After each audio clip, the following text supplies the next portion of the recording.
Qo'l sunsa yang ichidimi yoki kasalni yoshirsang o'lim oshkorimi?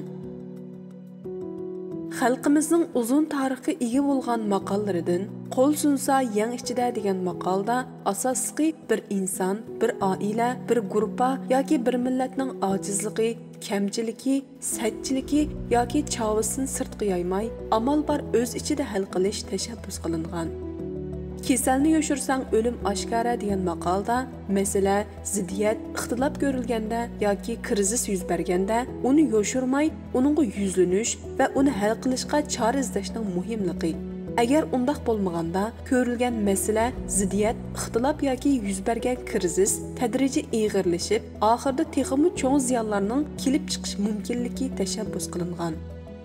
Yuqorqi ikki maqol va ular tashabbus qilgan ideyalar qarmoqqa qarma qarshi yoki bir-birini inkor qilganda ko'rinsimi, ammo ular farqli sharoitda va farqli hodislarga qo'llaniladigan bo'lib, muhim bo'lgani ularni qo'llanish jarayonida ular orasidagi tangpungliqni qanday saqlashdir.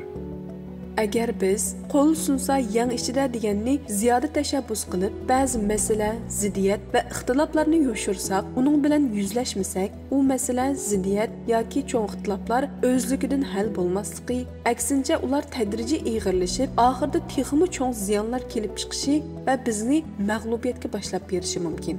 Agar biz kasalni yoshirsang o'lim oshkora deganni hamma yerda qo'llanib yoki uni ziyoda tashabbus qilib, hamma narsani o'ttirg'a tashlasak, o'zi, o'z oilasi, hatto o'z millatidan numus qilgan ahvollar kelib chiqishi, xalq ichida umidsizlik, tushkunlik ig'irlashishi, dushman yoki raqobatchi taraf uningdan foydalanib, ustunlikni egallashi, oxirida bizni o'xshashli tamoman mag'lub qilishi mumkin.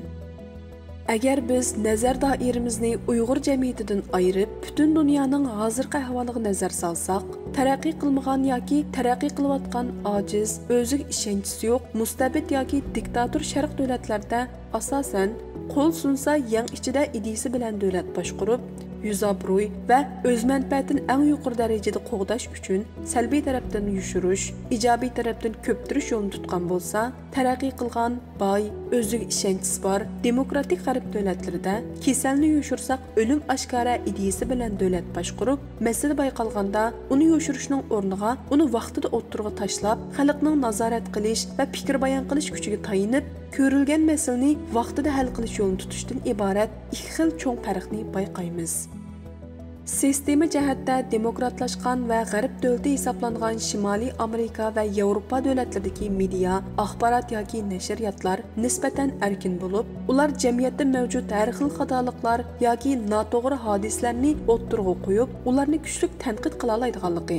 Aksincha Osiyo, O'rta Sharq, Afrika va Janubiy Amerika qit'asidagi Xitoyga o'xshash demokratlashmagan davlatlardagi media, axborot yoki nashriyotlar hokimiyat yoki kuch sohiblarining kontrolida bo'lib, ular hokimiyat yoki kuch sohiblariga chetishga har qanday sajchilik yoki noto'g'ri hodislarni erkin azod o'ttirib qo'ya olmaydiganligi. Ularning faqat hukumat tashviqoti uchun qo'llaniladiganligi yuqoridagi farqli ikki xil ahvolga tipik misol bo'la oladi. Bundaq ikki xil yo'l tutishning asosli sababi davlatlarning o'z ahvoliga munosabatlik bo'lib, ojiz taraf kasalni har qancha yoshirmasimi, uningga to'g'ri diagnoz qo'yib, unumli davolashga ko'z yetmaydi. Va shu sababdan qo'l sunsa yang ichida usuli bilan ziyonni tovanlatishga urinadi. Kuchlik taraf kasalga to'g'ri diagnoz qo'yib, uni vaqtida davolab saqaytishga ko'z yetganlikdan va shuningga kuchli kuchi va sharoiti bo'lganlikdan uni yoshirib, qo'l sunsa yang ichida usulni qo'llanishning hech qanday zaruriyati yo'q.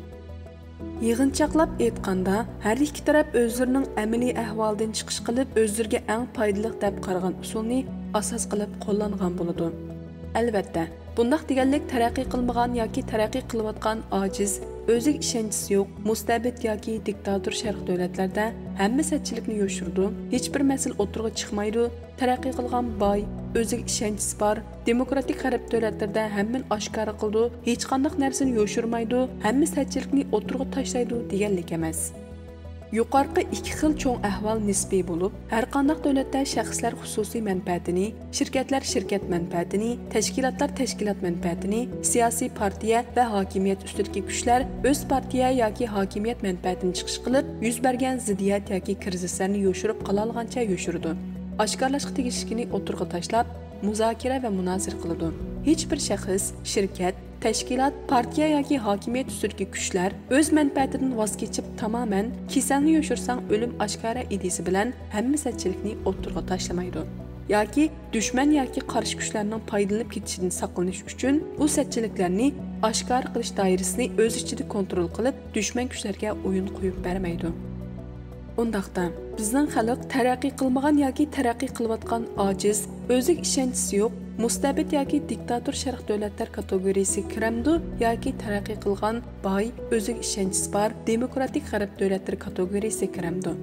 Biz yuz bergan satchilik yoki krizisga nisbatan qo'l sunsa yang ichida yo'lini tutib, ularni o'z ichimizda chiroyli hal qilamizmi yoki kasalni yoshirsa o'lim oshkora ideyasida ching turib, oramizda yuz bergan hamma satchilik va krizisni dunyoga yayimizmi?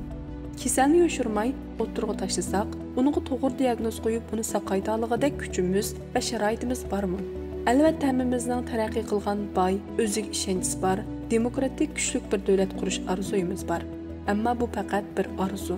Bir qismimizning taraqqiy qilgan boy, o'ziga ishonchisi bor, demokratik g'arb davlatlarida yashashimiz, butun xalqimizning o saviyaga ko'tarilganligidan, bayqalgan kasalga to'g'ri diagnoz qo'yib, uni vaqtida saqaytish qobiliyatiga ega bo'lganligidan darak bermaydi. Bizning o'zimizga mansub qonun tuzumimiz yo'q, mustaqil adliya sistemamiz yo'q. Hatto o'z-o'zimizning eng aqalli haq-huquqiga sahib chiqish kuchimiz yo'q. Bundaq ahvolda yana kasalni yoshirsang, o'lim oshkora deb ichimizdagi hamma kasalni o'ttirg'a tashlab, o'zimizning g'ururini yerga urimizmi yoki qo'l sunsa yangichida ideyasi bo'yicha ozroq bo'lsa-mu g'ururimizni saqlash uchun qo'limizning og'irliq bardashlik berimizmi? Meningcha, bu masala ustida hammamiz cho'nqur o'ylanib, mayli qaysi xil usulni qo'llanishimizdan qat'iy nazar, masalaga duch kelganda har zamon millatning manfaatini chiqish qilishimiz kerak.